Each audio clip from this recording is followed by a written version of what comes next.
right, Charlie, we're live. How are you doing today? I'm doing pretty well. How about yourself? Doing great, man. Thank you for coming on, doing this podcast with me. So, Monday's your big day, right? Monday's my big day. Your big day? You're telling me? Oh, yeah. Going for 350 on bench. 350, man. Yeah. That's big.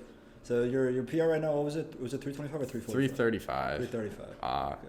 That was about a month and a half ago, so we'll see how that goes. Nice.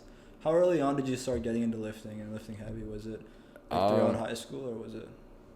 Yeah, I'd have to say, so I started, getting into the gym going into my sophomore year. I was introduced to a personal trainer. My mom, helped me get in the gym because she's big into fitness, and so she got me a personal trainer for track because I found a sport that I finally loved, and started going to the gym. Hated it. It was horrible. I was kind of chubby, 5'6", 5'7", 180 pounds. Never touched a weight in my life, so pretty soft. And started going to the gym. Hated it. Had me sprinting all the time, and then kind of over the course of that year, I started to like lifting more than running. So I ended up dropping the personal trainer, going to a different gym, and then getting into it, and ended up losing 25, 30 pounds, dropped down to about 150, and kind of maintained that for about the whole year. Started to see some abs, and then that gave me some motivation to keep lifting. And then going into the summer, my junior year, I started lifting heavy, eating a lot, eat until failure, lift until failure. And I put 20 pounds of muscle back on. So I was about 170-ish. And that was going into my junior year. And then all the rest of my junior year, I think I hit 225 in that first month of school. And the rest of junior year spent kind of lifting, got into wrestling a little bit. Yeah. I know you're a big wrestler. That's fun. And then after that, kind of really got into lifting.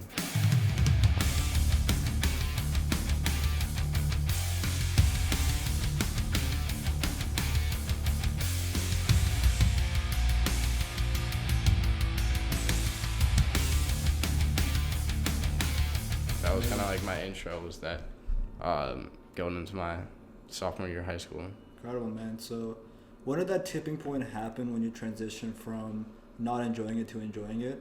So for how long did it take you to kind of push through this period of not liking the gym? And also, what kind of workouts were you doing when you first started? Was it typical weightlifting stuff, or were you doing a lot more track focused stuff? What did it look like in the beginning? Beginning was definitely more track focused. So I'd go there. Personal trainer was all right. He wasn't anything crazy. He had me running on the treadmill. I was dying. I'd go heave outside after every set, and he had me doing lunges, plyos, stuff like that. And I was doing that for about 3 or 4 months. And my tipping point started to be at the back end of that when he almost kind of stopped focusing on me and started to prioritize other patients that he had. And I was kind of all right, I'm kind of done with this guy. I think I got it from here. And then I started kind of lifting on my own, and then that was when it really clicked. It was when I lifted on my own, I had all the freedom in the world to do whatever I wanted. And then I started to have goals, getting that big bench up and stuff like that. And that was when my tipping point was. What did your freshman year look like in terms of life as a whole? Pretty standard, I guess, to anyone who went through COVID, and so kind of went to school and masked up, couldn't really see friends much, and then went home, and that was about it. I did do cross country. Impressive. But because you're pretty heavy at the time too, right? Yeah, I was terrible. I think my best at the time was a 23 freshman year. It's not bad. Dropped down to a 21 sophomore year, and then I quit. Focused on track, and then picked up a different sport, because if I'm going to quit one thing, got to pick something else up. So when you say you picked another sport, we're talking about track or wrestling? Wrestling. So I did track all 3 years until I pulled my hamstring.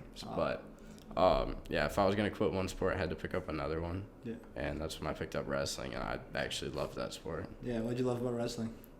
Just the hardest thing I've ever done. I gotta push myself, and that's like the definition of pushing yourself. You're pushing yourself, and you also got coaches behind you pushing you too. Yeah, I think the years I wrestled, I mean, I wasn't too good. I don't know how good you were in 2 years, but it was still some of the most beautiful time in your life. Just being someone who's got there competing and pushing yourself every practice. I even remember like the practices were more fun than the competitions, honestly, because of how hard we push ourselves, blasting some music on the speakers and being a part of that community. Like, I look back on wrestling as, a huge part when I look back at high school as a whole, Yeah. Do you think it plays, like, when you look back at high school, like, what are the most memorable moments you look back at? I'd say just those hangouts with your friends where they're unplanned and, like, everything just kind of happens, and then it feels like almost every person that's there is, like, there for, like, a reason, and almost, like, it was unplanned, but you guys all have this, like, bond to where it's, like, you guys, like, know you want to hang out almost, if that makes sense. And then definitely sports, because that sports bond is, like, something you won't get anywhere else. And then, I don't know. Like, there wasn't anything too memorable about high school. I was ready for college since freshman year. Since freshman year? Yeah. Not early. I was, I don't know. I wasn't big into high school. Just, like, academics weren't really it for me. Like, I'd go there, kind of do my work, go home, and that's about it. Like, didn't really enjoy it. But yeah, like, I didn't, enjoy it. You'd have those moments where you enjoy it. So when you say back in your freshman year you were getting excited for college, I know it's probably hard to access, like, your state of mind at the time, but what did you expect college to be like? Like, when you thought about that vision of being excited for college, like, what was that in your brain, like, that you were excited about in particular? Just the freedom, really. Freedom. Because I'm like pretty self-sufficient. Like, I could do my own thing all the time. And yeah, like, freshman year, I could kind of picture, like, once we started to ease out of COVID, I kind of pictured what the next 4 years of my life were going to look like, and it was pretty standard, and, like, I kind of figured that's not exactly, like, my scene, I figured college was where I excel, just because I get to do what I want. I make time for the priorities in my life, and I don't let, like, other people decide what those priorities are going to be. I pick my own classes, pick my own major, and then focus specifically on that, rather than, do your English class, then you got your social studies. It's like, that's not my cup of tea exactly. Yeah, I think even outside the academics, I think high school in general is very structured in terms of, like, this is the time you go to class, and this is the time you come home, and this is the time for sports. And I guess if you're mature early on, as it seems like you did, then you're probably like, I'm done with this shit. Like, I don't want this, like, structured kind of lifestyle. Yeah. I want, like, the freedom to build it in my own way. So have the last 3 weeks lived up to that expectation at all? Or? Not yet. I think freshman year is more like high school almost, where it's like you got to get your gen eds out of the way, your basic classes. And then once I think sophomore, junior, senior year are going to look better for me, especially once I'm a nursing major. So once I start getting into those clinicals, it's going to look more realistic and be more hands-on. I'm definitely more of a hands-on learner. I just hate sitting in a classroom just listening. It's like it goes in through one ear, out the other ear. As much as I try to, like, understand, it's like I actually got to do the work. Yeah. So once I start doing that homework, that's when things start to click, and it's I'm definitely more hands-on. So is academics, you think, one of the biggest priorities in your life? Like, when you look at the things that are the most important for you, like, what fits into that category? I would definitely say academics, unfortunately. Why unfortunately? I gotta say, it's like, I don't know, it's just a lot, really, and I'm not much of a school guy. I don't enjoy school. I just do it because that's what I gotta do. Gotta grind it out. That's all, like, I can really think about. Just ready to start working. Like I said, hands-on. School's not as much, like, hands-on. Maybe once I start getting into labs and stuff like that. But, it's not as much hands-on. And, and then going back to the other, like, priorities in life, I definitely say like my own well-being. I could just spend all day focusing on myself, like, because I think that it's so important to focus on yourself before you can like focus on other people. Because once you got that understanding of who you are and like what your aspirations and priorities are in life, it just makes it so much easier to help other people. Because while you're focused on yourself, you have like the freedom to understand what other people are going through because you built yourself up, and now you want to help other people build themselves up. And I think that's like a perfect representation of like the gym. You know, you go to the gym, you see all these like meatheads there, and some of them turn out to be like the nicest guys you'll ever meet. They'll give you advice in the gym, and that almost like applies to life in a way, where it's like, you know, you see all these like super successful people, and like a lot of the times they're like, especially me, I'd be out like, of course, willing to help anybody, you know, and I just think well-being is so much important, holds so much importance, because you don't know what other people are going through, and it's important to like account for that. Like always like give back to your community, give back to other people. Yeah. Definitely, man. I think that well-being should be the number one priority for anyone. I think the gym is a perfect example for a way to access that, because I feel like if you want to live a good, healthy lifestyle, just having some kind of like exercise or gym is like a foundation. Like if you're trying to fix your life, like the first step is literally just start going to the gym. I think it adds like this layer of, I guess, physical discomfort, but also this connection where you can go do something that I feel like most people start to enjoy the gym with time, and you see results from that. I think it's one of the most satisfying and fulfilling things that people feel. But I guess like well-being can also be such a broadly used term that it could apply to so many things, like watching what you eat and watching what, you know, like your screen time or your amount of time you spend with friends. I think there's so many pieces that go into well-being that I think it's easy to side look it or not pay attention to it. But you know, besides the gym, like what else do you try to like pay attention to like throughout the day? So I really just focus on like dieting, you know, getting my work done, and then studying, and then getting like the right amount of sleep, and like also like that socializing aspect, like, and like balancing all that in itself every single day is pretty hard to do, especially when you don't know what each category holds. You know, who knows, one day you're gonna get like 4 or 5 hours of homework, and then you gotta study, and then it's like all about that balance, and that balancing is the hardest part, because everything's unexpected. You can guess what every day is going to hold for you, but you just don't know. So you got to take it one day at a time. And it's like, I don't know. It's just all goes into well-being. And once you kind of build that basis, it's like anything unexpected is kind of easier to handle. So when life throws a curveball, it's easier to handle when you have yourself under control. Do you ever feel like you're doing too much? I always feel like I'm not doing enough. Like, there's so much time in a day, and then some days I'll just be like laying in bed scrolling on my phone and be like, wait, what am I doing? I gotta like get up, go get after it. And it's like, if there's a will, there's a way. And I don't know, just there's always time in a day for what you want to do if you prioritize it. Make time for it. Yeah. I mean, I feel like I go through both phases consistently over and over again, and it's like this never-ending cycle where I go through a week where I have a lot of free time and I'm like, I should be doing more, and then I'll start like trying to add more to my list. I remember I felt that a lot, I think the day of the club fair, because I remember the days leading up to that, I feel like I wasn't doing enough because I felt like I had all this free time and I felt like I could be doing more. And then I remember I went and signed up for like a bunch of clubs I was interested in, like mostly athletic ones, like the academic ones. I realized I should probably sign up for those too, so I ended up signing for those as well. But I remember like I signed up for the skiing club and the biking club and the jiu-jitsu club, and then I was thinking about doing the wrestling club, and then I signed up for all these things, and it's like then I guess as like things start to build up, it's like you start feeling like, oh wait, I'm doing too much. But then like if I cut back on some of those things, like when is a day gonna come when I actually do those fun things instead of focusing on the same things I've been focusing on for so long. But I guess I bounce back a lot, but then I kind of find a middle ground balance that I live in for a while before I start feeling like, oh wait, I gotta do more or I gotta do less. And I think right now the elements that fit together in my life is that I spend quite a bit of time on the academic side of things. I guess most of my hours a day go to the bulk right now because I'm trying to get to 140 by the end of 2024, which I think is doable. I think last 2 weeks I've been eating a lot and I've made a lot of progress. And Mojo Dining Hall, good food. Yeah. You live there. nonstop food coming in, it's easy to see chicken rice over and over again. Especially when they make it good, like yesterday. I know you didn't like it much, but I fucking love the chicken yesterday.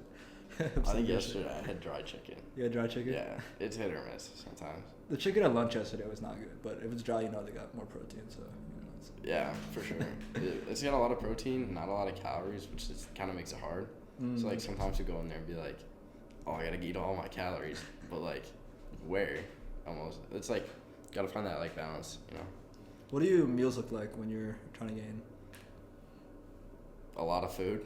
Like what do you eat in particular? Like, what I'll eat a lot of clean food, and then sometimes I'll splurge and eat, like, some of those, like, hunks from Costco, you know? Hunks? Nah. Yeah, they're, like, the white bag, got, like, a little, like, purple down at the bottom. They're like hunks. They're like oatmeal cookies, and they're like this Let big. me search this up, bro. What's it called? Hunks? Yeah, like I think Heavenly Hunks. Heavenly? Are they like sweet? They're pretty sweet. It's like 6 or 7 grams of sugar per hunk, and it's like 130 calories. So just HUNK. Yeah, like hunk cookie. Heavenly Hunks. Yeah, they're so good. They're like 130 calories. I've never and seen like these before. 7 grams of sugar, and yeah. They claim to be ridiculously amazing, so. They're really good. They got like brownie flavor too. Yeah. No, but they're gas, and it's good for bulking. Good for bulking, sure. definitely. I mean, you said once in a while you splurge. Like, what is like your balance between eating healthy and unhealthy, clean and healthy? Like, how does it balance? I feel like for me it's kind of easy because my body just cannot do bad foods. Like, I'll eat, I like can only eat healthy for the most part, like clean, I guess. Yeah, as soon as I go for like processed foods or like unhealthy foods, just my body doesn't handle it well. I feel like disgusting the next day. Next day? Yeah. You can't shit? Can't shit. Wow, you're blessed, man. And yeah, so it's like I gotta eat clean. That's great. Yeah. That's why you look great. They just can't eat unhealthy. I'm bulking right now, so we'll Yeah. see. Thanks, though. I do want to ask you, though, has it always been that way? Because when I used to eat a lot of unhealthy food when I was younger. Definitely middle school, I didn't understand the concept of diet. Like, I didn't even understand the concept of, like, bulking or even just eating clean. Like, none of that was in my brain. I just eat for taste and hunger. And I wouldn't, like, think twice if I wanted to eat, like, a donut or just, like, some snack. And we had snacks in the home, so I'd eat unhealthy all the time. And I didn't feel disgusting by it. I felt fine. But I guess when I started to learn about eating clean as something that's important, and then I go months and months without eating any junk food, now in my present day, like, if I see barbecue chicken, that, like, I know the sauce has, like, sugar in it. I don't know what part of it's placebo, what part of it's, like, I genuinely feel disgusting eating that, or I genuinely feel disgusting eating a burger, and I genuinely feel disgusting eating, like, a cookie. Like, I can't get myself to even look at it and, like, have an appetite for it, which for me it hasn't always been that way. And I don't have, like, any biological problems where I can't shit or anything, but I do genuinely feel pretty disgusted when I look at it. So do you have a memory of you ever being able to eat these without all those things? Like, because even though there are biological aspects of it, like you not being able to shit, that come with eating Don't processed need to keep food. bringing it up. I want to make a point here because even though it's a biological process, the brain can be controlling the biological process too. So I wonder, has this come from the education that processed food is bad for you, or has it come as something that you just remember from the earliest memory of? Well, I used to eat, like, pretty bad, like, you know, elementary, middle school, like everyone else did, you know, eating, like, little bites at lunch every day, Uncrustables. But, yeah, so it didn't really bother me as much. I think once I started lifting, it definitely, like, it wasn't, like, good fuel for my next workout, and then I'd just feel awful. But, like, I wasn't really able to eat it, so I'd have to, like, eat less. Almost, or I'd have to, my family would always eat, like, carrots and, like, broccoli and vegetables and stuff like that all the time. That would be, like, our tray. But then I'd go and eat, like, some other, like, garbage food later. So I guess it was, like, that balance that kind of kept me feeling okay. Never felt, like, amazing. But, yeah, because I was never actually able to eat processed food when I was really little. I would eat, like, hot dogs and stuff like that, get bad migraines. Or I'd eat, like, lunch meat, like, some super processed lunch meat, and then, like, processed cheese in a sandwich. And then I remember my mom would tell me, like, stories, like, when you were little, you'd eat that, and you'd go run around and play, and then you'd, like, all of a sudden get, like, super dizzy and, like, grab your head, and then you just throw up, and then get super sick from it. And, like, that happened often. I'd have migraines, like, 2-3 times a week. Wow. And they were brutal. Like last 2 or 3 hours, sit in a dark room with a cold rag on my head, and yeah, I just couldn't eat bad food, like processed food. And as I started to get older, I think part of that was like growing up, getting like I kind of grew up, and also my family started to get healthier food. It wasn't like healthy food, but it was like healthier. We wouldn't get like the processed garbage. We'd get like some real lunch meat, and it was like we'd still have like junk food in the house, and that's what I would eat. But for most of my meals, they were pretty clean. So that's when I say like when I would eat little bites, Uncrustables, stuff like that, my body could handle it because I was eating other clean foods. And yeah, then as I started to grow up, then I started to kind of realize what's healthy, what's not healthy. By my sophomore year, I was starting to actually eat healthy, like salads, stuff like that. It's a pretty good time to start sophomore year. Yeah. And yeah, then that's kind of when I started working out. And then those foods that I used to eat, those snacks, I guess, were not good fuel for my body, and my body started to reject it. And now it's like I can't overdo it ever. So like if I'm like having a piece of cake, can't do more than that. Like I can't go eat cookies after that. What? I'll have a bite of a cake once in a while. Yeah. Like I could eat a piece of cake. I'm not eating more than like piece of cake. Oh, piece of cake. Yeah. Okay. I'm not eating more than that, or else it's like I know I'm gonna feel horrible the next day. Do you feel disgusting in the moment you're eating it, or usually is it more after? Like, if you eat a whole cheesecake right now, will you feel anything right now? No, I'd probably feel it in like 20, 30 minutes. Like, okay. And then like I'd feel it in 20, 30 minutes. Then I'd kind of walk it off. Then the next day I'd just feel disgusting. Like I'd like feel gross. Then I'd look in the mirror and be like, "Oh, you're fat now." Like obviously I'm not fat, but it's like your brain can trick you. Yeah, like you feel gross. You're gonna perceive yourself as looking gross. It's like all about like the mental well-being of it and like the balance again. Wow, I've never met anyone with a story like that. That's insane. But technically, it makes sense to me in my head because I feel like the way they design these foods and the chemicals they put in them, like I feel like that should be a normal bodily response to digesting all these like random fucking chemicals they're putting in there. But I know that a lot of companies, they add things to the food to prevent that response. I was reading one example that if you look at the bare contents of some of these like chocolate bars and things like that, if you without the sweetener and without the sugar added to it, it would taste absolutely disgusting because they're basically taking whole foods and breaking them down into like their little spare parts or the smallest nutrients and like packaging them together and then putting these chemicals so they bind them together.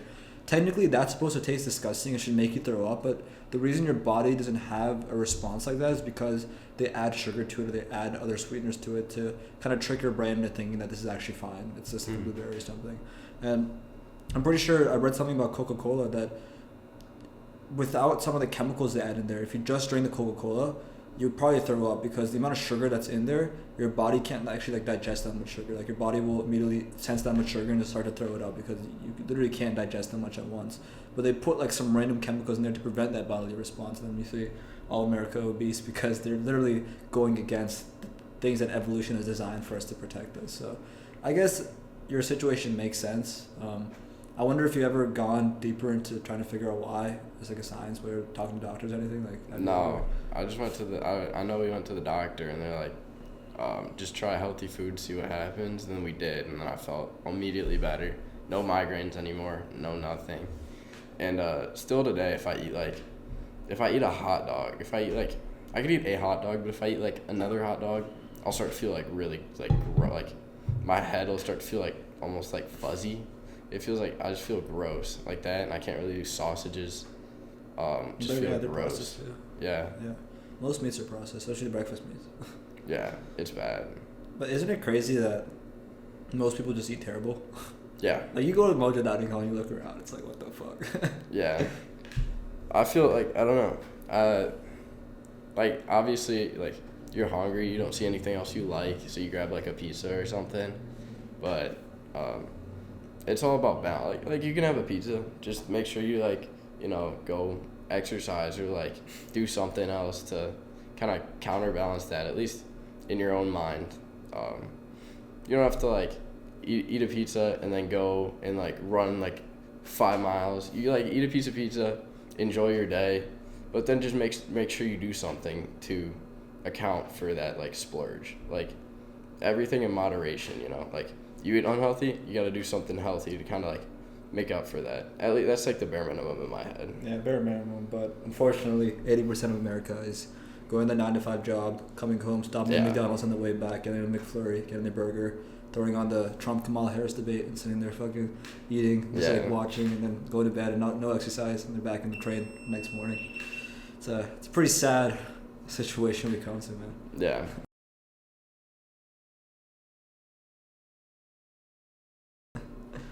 I feel bad for those people because, like, it is your own decision, but they're really just like handing it to you. Like, there's a McDonald's on your way. There's a McDonald's like everywhere, and they're like, you work a 9-to-5, you're tired, you know, you got to go home to like your family and stuff like that, but like everyone in your household works too, and then it's like you don't have time to cook. You cook, it's like another 2 hours of your day gone, and then it's like everything's just kind of handed to you, like, and that's like the bad part of America. It's like that's not gonna change either. Yeah, and it's a very comfortable lifestyle that you don't have to put much effort in to get access to resources to keep you sustained living.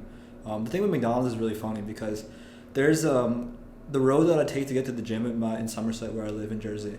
You basically it's a pretty busy road, so there's 2 lanes on both sides, but there's no divider in between. It's one of those like busy kind of roads, right?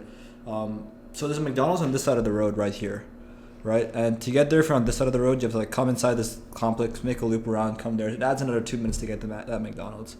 So to help the people on this side of the road, they added another McDonald's right here. And you could see the other McDonald's standing at this McDonald's, looking at the other McDonald's right there. And the fact that they both are in business and selling burgers to people, it just goes to show the fact that like how many people are actually like stuck in this fucking cycle. Yeah. It's the funniest thing. Like you literally, I'm at Crunch is right here, the Crunch I go to. You're at this McDonald's here, you can see the other McDonald's down the road. That's insane. And I also think most people don't know that most of the fast food companies are owned by like 1 or 2 actual big companies. Yeah. Yeah. I think like Yum Brands or RBI, they own like most of the fast food chains, which is pretty interesting as well. Yeah.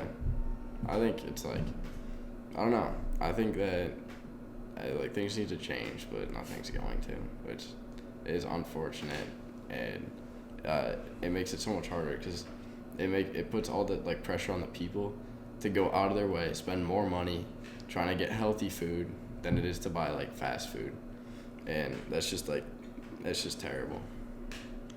If I made you the president of the U.S., what would you do? I don't know if I'd be able to fix that because we're in too deep. It's too deep? We're in too deep. There's no hope for America?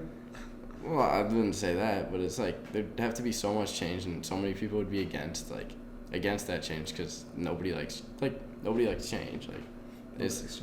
Yeah, humans don't like, you know, the unexpected or change, so it's human instinct to just go like to develop habits and get used to them. But I feel like I have the history of the world. Like, there's been a lot of change. Yeah, well, of course. There's definitely been resistance. There's resistance for every change. But because of that, I think there's a chance we could do something about it. Yeah. I will say in addition to the resistance to change, I think one of the biggest problems is how much money is involved in it. Because these companies that are big players, they're lining pockets up of government officials. So it's difficult for government officials to place regulation on something when there's so much funding they're receiving from these companies. And a lot of people think that as a conspiracy theory, but it's actually, there's so much evidence that's come out now that shows that even some companies have admitted that it's very, very clear if you just do a little bit of reading online, like how messed up it really is at the highest level. Like I think health is one of my like biggest passions. I've read books about it. There's one right there. It's pretty cool. I'll live by Peter too. But one book I read called Ultra Processed People was one of the biggest eye-opener books I've read, where this man, Chris Van Teller, I think his name, I'm sorry if I fuck it up, but he's a great guy. He's basically broken down all the research of how this crisis came to be in the last 50 years, and he's shown so many examples of studies that are published in real scientific papers like Nature, I think, and I'm forgetting some of the names, but some pretty good science journals, research studies there that show that processed food is actually not that bad for you, and these chemicals actually don't have much of an impact on you. But it's really funny because if you dig down deeper to the institutions that publish those studies and where they're getting their funding from, Nestle, Coca-Cola. that is really interesting, and it's crazy. Like, that's crazy that like most people just wouldn't like think twice about it. They just confirm it because that's what they want to believe too. Yeah, this is our human nature, as you said. Yeah. And the marketing, man. There's so many marketing schemes that people become more aware of. I'm not sure if you've heard about like the low-fat scheme. You know. I don't know. Don't really pay too much attention to that. I just kind of watch my own calories and watch my own nutrition labels. That's fine. I think Diet Coke is another big scam. Yeah, diet everything. They replace it with carcinogens. Yeah, exactly. And I think Coke is better for you than Diet Coke. I think they've shown.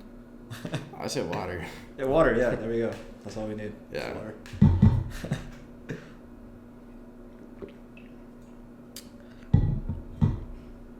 So yeah, what are your meals look like these days? Do you just stick to like chicken and rice, or like what?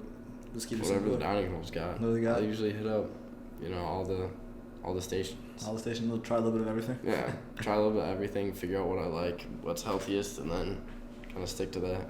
What's the best meal you've had here so far? I don't know. It's probably gonna be the flank steak. Flank steak. That was pretty good. Solid, man. Yeah, a little dry, but Yeah. don't think they can give you medium rare. I think a couple weeks ago they had this grilled chicken that had like this cilantro flavor. That was really good. Yeah, the cilantro rice grilled chicken. Yeah, I remember. You remember that? That was good, right? And I think I liked it a lot because I was coming back from North Campus and I was so hungry. And I come back and they have that, and when you're hungry, food just tastes incredible. Yeah. So good. So, we talked about the gym, talked about diet. I know you mentioned there are other aspects to your sense of well-being. Relationships is there, so if you want, we can talk about that. But I guess what other pillars of well-being do you look at? Yeah.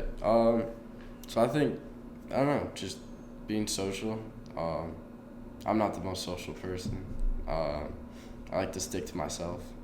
Pretty reserved, but having like friendships and knowing people is so important because it fulfills that aspect of your life that you don't even like know you need until you're lacking it, and then you're like, I really want some friends, or like I'm feeling lonely. It's always nice to have people who care about you and are willing to take care of you, check up on you too, and that's important to have.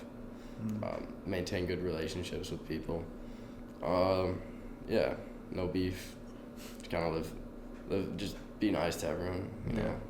Well, there's no point in having beef. It's just more stress on your own life. Yeah, there's no point. Yeah.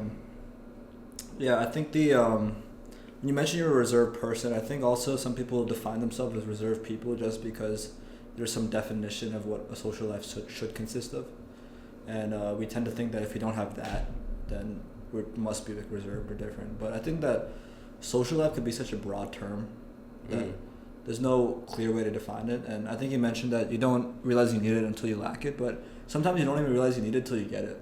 Because when you get it, you're like, oh wait, there's like this whole other thing here that I've never felt before, never had before. And I think it definitely adds an element of life, but I think it's important that they're the right people though, because I don't think there's a point in forcing friendship when it doesn't bring you much like fulfillment. Yeah. Which I don't know if you've been in a situation like that before, but you kind of feel obliged to hang out with people just because you want people in your life or you want a social life in your life, and you feel the need to just be around them or be around someone. And sometimes you even think that people are just like you kind of generalize all people to be in a certain kind of way because that's what the people around you kind of like, and you kind of get stuck in a bubble. And I guess I can give a personal example that I literally went when I was like transitioning from one friend group to another friend group in my own high school. I remember I went a period of time where I was more reserved in a way, where I spent most of the hours a day on my own with a few like people I talked to throughout the day, like at their wrestling practice or whatever. But I think that I realized that for so long I was forcing myself to be part of a friend group that I was doing for the sake of having a friend group. But I think it's okay like having that period of reserved time, because all of a sudden out of nowhere I found this friend group that I just fit perfectly in, and everything kind of clicked into place. But I think that the definition of social life should be more broad. And I guess what most people look at is like, these are the things you do with friends, this is what you're supposed to do, like, and just see like, do you enjoy being around these people? Does it feel like a burden, or is it okay to spend some time reserved before like you find quality people that you genuinely enjoy being around, you know? Yeah. That's another part of like well-being. Like you focus on yourself, everything in life will fall into place around you. Like once you start to get your life in order, everything will like fall into place. Like friend groups, focus on yourself. Friends will come to you because they want to be with you because you got everything going on. You're focusing on yourself, getting good grades. You're working on yourself, and people want to be around people who bring them up. So you want to be that friend who can bring other people up, always looking to help people. Like that's pretty important, I think. Would you say you had a consistent friend group through high school? Yeah, okay. I've had the same guys since like first, second grade. Wow. Yeah, and then met some amazing. people in. There were like 4 elementary schools that feed into 2 middle schools that feed into 1 high school. So I met more people in middle school, and then a few more in high school, and we all kind of fell into place, and it all worked out pretty well. Yeah, I mean that's a long period of time. So I guess how does the dynamic of friendship feel different?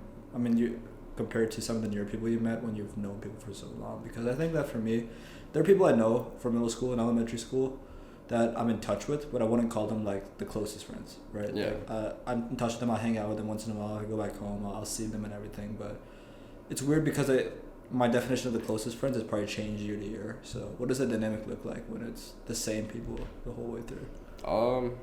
I don't know. It's like family. It's like don't have to talk to them for a year. Come back, pick up right where we left off. It's like, it's like family. So then like making new friends is like kind of different. So that's where I'm like focusing on myself right now, being a freshman where I know nobody here, so just kind of working on myself and then letting everything fall into place around me.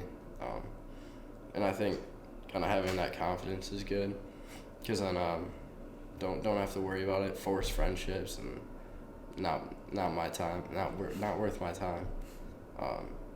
Yeah. So it's just really different to see people as like, there's just all different types of people, all different personalities that I've met so far. It's like pretty interesting to like learn new whole like life stories that's not like the same from my own friends. And I think this point in time will be really interesting because do all your friends go to the same college now? Like in Illinois? No. They all go to different places? Yeah. It'll be an interesting time because you guys will still be tight probably for life or for an extended period of time, right? And you guys have, throughout high school, been around each other most of the time. And this is the first kind of time where you've kind of diverged on different paths. But I guess when you guys see each other again over breaks and stuff, like you'll start to see like changes in each other. But at the same time, the foundation is still there that you'll be able to like look at how each other's changed, but like still like love to hang out with each other, which I feel like that'd be a pretty interesting feeling, man. Yeah. That'd be pretty cool. It's pretty cool. Yeah. Like in high school, I didn't really have any classes with any of my friends, so I could go honestly like months without seeing them, just kind of like focusing on school, busy every weekend with family stuff, and then like a couple months later, I'll be like, want to hang out? Yeah, sure. Pick up right where we left off. So it's like not too different from high school. And those are the best friends to have, I think. We can just like pick out. Yeah. Like, nothing's happened. Yeah. Yeah. No, you don't feel like forced to constantly be talking to them to keep maintaining the friendship. Yeah. Either. Yeah, it's incredible, man. Do you ever take the time to kind of think about what you want your social life to look like in Michigan, or no? No, I don't really care. It'll fall into place. So let it naturally happen. Yeah, I think everything will just naturally happen as long as you work on yourself, you're nice to people, and you help people who need it, give back to the community, and I think everything will just kind of fall into place. Like put yourself out there, but also like make sure you're taken care of before you do that, and then everything will fall into place. Yeah, it's great, man. Just make life simple. Yeah. I think making life simple has always made life better. Yeah, no need to make it complex. Yeah. And that goes for anything, like with health-wise, like just honestly, you don't need much to like live a happy life. You just need, I don't know, meaningful work, and then the gym, and then projects to work on, people to be with, and it's like you have a great life. Yeah. And people tend to overthink that they need all this like other shit to feel that happiness, but you can like feel really good right now, right here. Yeah. In this podcast, like you don't need much, like make it simple and it's nice. Yeah, make it simple, and then doing something that can change at least one person's life is meaningful, at least to me. Like changing like lives and like helping people is just important, and it's like a small thing, like handing them a pencil when they need it for a test, or like for me, like nursing, gonna change a lot of lives, hopefully save a lot of lives. Yeah, you brought up this I guess, value a lot of wanting to help people. Yeah. I'd love to explore that more because I love people who genuinely have that desire to make other people smile. And, there's so many things you can do to just give a little bit of love back to the community that I don't think most people spend time doing, or they'll probably do the opposite. A lot of people do the opposite of like bringing hate to the community, and they'll like genuinely try to make someone stay miserable. And as you've said before, like it usually comes from poor well-being in yourself, right? I think when you start to live a better life and you start to have more well-being, you just kind of have this drive to just make other people want to feel that too. Yeah. Right. And it's just like the small things, like smiling at someone or holding a door, like those things contribute to that, even if it's a small thing, like giving back to the community, because it just puts people in like a 2% better mood that adds up throughout the day. And where do you think that comes from, that desire to give back and help out, and what does that mean to you? I don't know really where it came from. Just kind of, I mean, in high school, my mom would make me volunteer all the time, and it's like, kind of, it sucked. Like, I'd be like out in like some woods, like pulling weeds and like getting rid of invasive species, and then like kind of, I had to get like over 170 hours from my high school. That was a requirement your high school put? Or? Not a requirement, but an achievement. So if you surpass that, you get a tassel on graduation, and I ended up with like 215, and it was kind of like, it took a while. It probably took up until like my senior year when I actually started to get my own like life together and stuff like that, where I realized like, yeah, all that stuff I did, like, it didn't benefit me per se, but it did help the community, and doing that is like such an important thing. And like it took me a really long time to realize, and now like going into nursing, like having my career decided, it's like that's what I want to do. Like I want to help people, and I don't know, I think it's pretty cool. Yeah, I mean nursing's perfect for you, man. Like yeah. You're literally like just going and helping people, and I think there's also an emotional aspect of nursing too, because I have a friend. Oh, absolutely. He has this nonprofit that he works on, and he works at this hospital that's near my home called RWJ Hospital, Robert Johnson, and he does nothing in terms of the actual health related stuff, but he works with patients who have cancer, sickle cell disease, and pretty terrible illnesses who also have financial constraints, and they don't provide any medical support. They just provide them like emotional support, and they just literally go in and talk to them and just hang out with them. And I think there's an element of that also makes you feel better, and it's also baked into nursing as well, because a lot of nursing is like interacting with the patients and like just talking to them. Like that's a simple thing that I think makes people feel better, just having someone to just like say what's up to or just talk to. Yeah. It's cool, man. What did your childhood look like? And we can go into childhood and more like what were the elements that are around like that period of your life. But I know another thing you mentioned just now is that you didn't get your life together till senior year. And when you say you didn't get your life together till senior year, like what do you mean by get your life together? I mean like, I had my life together. It's like I didn't really understand all the values that kind of were like put to play, I guess. Like once I got into college, started to figure out like once I figured out where I wanted to go, I kind of started to like reflect. I had my life together. I guess that was not the right choice of words, but I had my life together. But once I like was accepted into college and figured out where I wanted to go, it started it let me reflect on everything that I've done, and that's kind of when I realized like what built me as a person, what didn't, and like kind of understood everything that happened in life, I guess. And that was what I kind of meant by that. So you kind of give me clarity. Yeah, that's the word I was about to say. Yeah. You had this moment kind of at the end of this important period of your life where you have clarity over like how everything kind of falls together. Is that more what it's like? Yeah. Yeah. It's interesting because I think when we look back at ourselves at history, we kind of make it into a story in a way. I wonder if you look back at your own life in a story kind of way, but I think it's something our brain has a tendency to do, where even if it wasn't really exactly like this event led to this event led to this event, and even if there's nuances in the background, we kind of put it all together in a story at the end of it. Like I'll go out of high school and it was kind of a mess in terms of way, like a lot of change, a lot of different things happening at different times. But at the end of it, it kind of looks like a beautiful mess in a way. That it's like I built this whole storyline of like this happened and this happened and this happened and this happened. And sometimes I wonder like how much of the story is true and how much of it is like my brain creating connections. And I say that because reading about like brain and neuroscience and stuff, like a lot of our memories are actually not real. Not obviously the exact details of them, but I guess emotions related to memories or the extent to the extremity of different memories, like they're not exactly 100% accurate. So I sometimes ask myself that question, like to what degree is this story like exactly what happened and how event leading to an event, or how much of it is just randomness. And I mean, I still look back, it's like, kind of like a beautiful mess in a way. But yeah, I think that's pretty cool. It's like you kind of give reason to things that had no reason. Like, something in your life would happen, and then you'd be like reflecting on it and be like, oh, this happened for a reason, and it built me as like this person. That's like pretty cool. So what do you think about memories?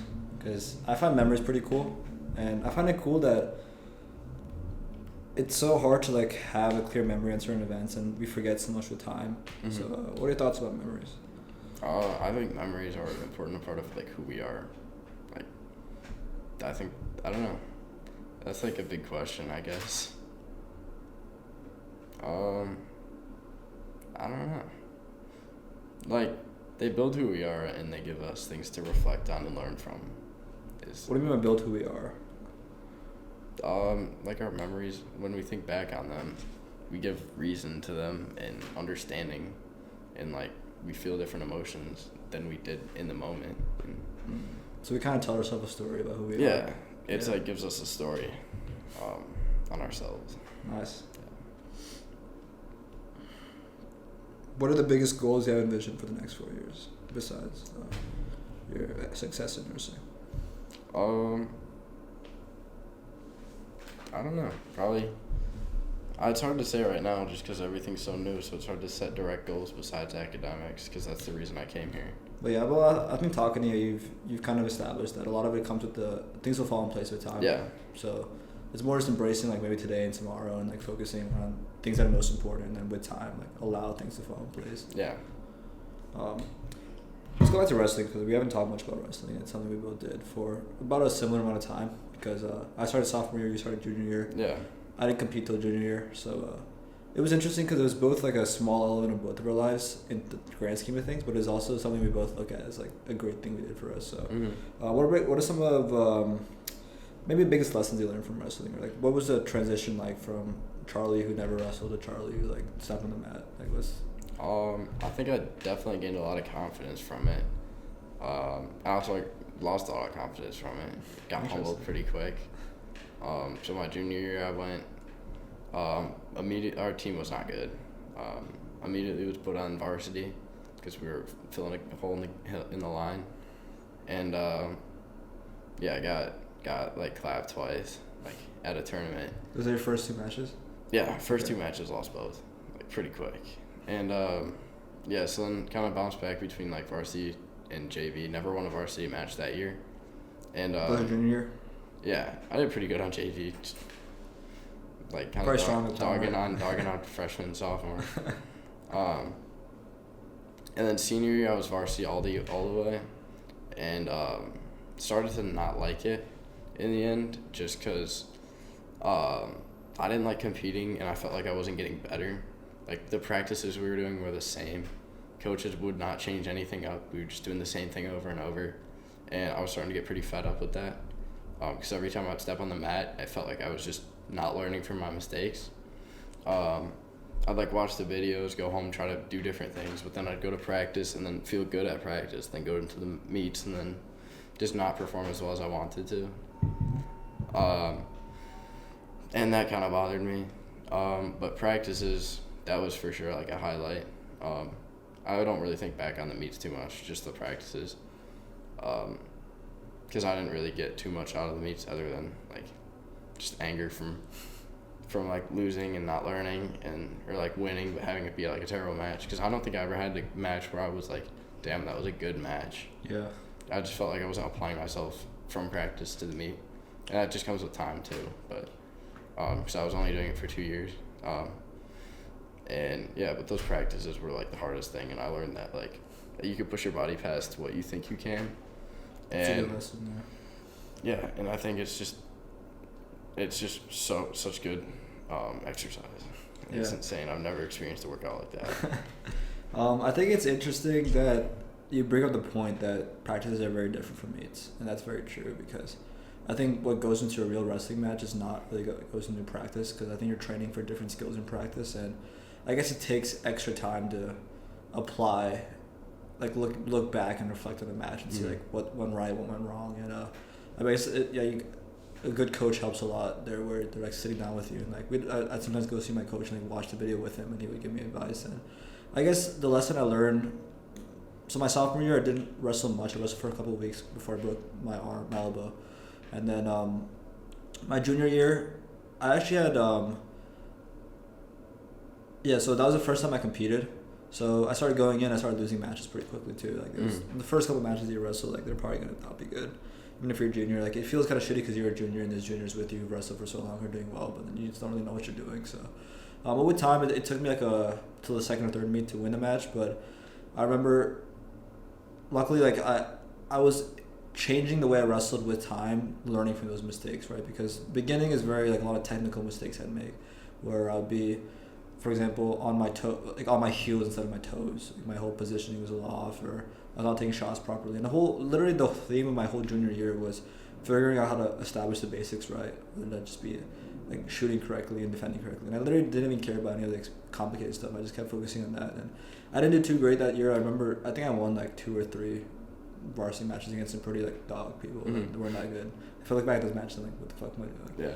But I definitely think what changed in my, I think I remember the beginning of my senior year was a pretty weird time, beginning of my senior season, because I had a pretty high expectation for myself because you started going to club, right? And then you mentioned that before. Yeah, I went to club before my junior year, so I could get prepped for the season because I never wrestled before. Gotcha. And then I did a camp at Illinois. Yeah. Over the summer before senior year, and that was pretty good practice, but I hadn't really done too much else besides that because I just didn't have time for it. It's a big commitment too. I mean, when I started going to club, like I was training with like really, really good guys, so I assumed I was getting better, and I guess I did get better. But then when I stepped on the mat and I got pinned pretty quickly, I was like, "What just happened?" I thought I got better, and that was. I remember the first couple of meets when I just kept losing. I felt like really fucking emotional, like fuck. Like the beginning of my senior year, it was pretty weird. But then I got better as the season went on, and I remember the lesson that I learned was that training with people that are pretty bad and worse than me actually made me a better wrestler. Because I actually learned how to like apply things correctly. I remember just wrestling with people that were like freshmen, sophomores that just came new to the program, and wrestling with them, I actually learned so much more about how to execute and win, and that actually training with guys that were worse than me actually might have helped me more, maybe just as much as training with guys better than me, which that's the lesson I learned. But yeah, I mean, I really want to learn about your club experience too, but I remember that if you have to go at 4:45, I have to get an airdrop in before that. So that's it. Okay. So I guess we'll close it there. If you want to talk again, we can continue this another time. But yeah, for sure. Pleasure having you on, talking about thanks for triggers and burgers and health and that and throwing up after eating processed food and wrestling. Yeah, it was fun. Good conversation. Yeah, thanks for having me. Thank you for tuning in to my episode. If you enjoyed that episode, I guarantee that you'll love this episode right here. The best way to support the channel is by hitting the subscribe button. It'll help me to upgrade the channel, get better guests, better production, and overall more episodes for you. And by hitting the subscribe button, it will ensure that you'll never miss a new release. While you're at it, hit the like button, leave a comment, and share the link with your best friend. Thank you once again for tuning in, and I look forward to seeing you in the next one.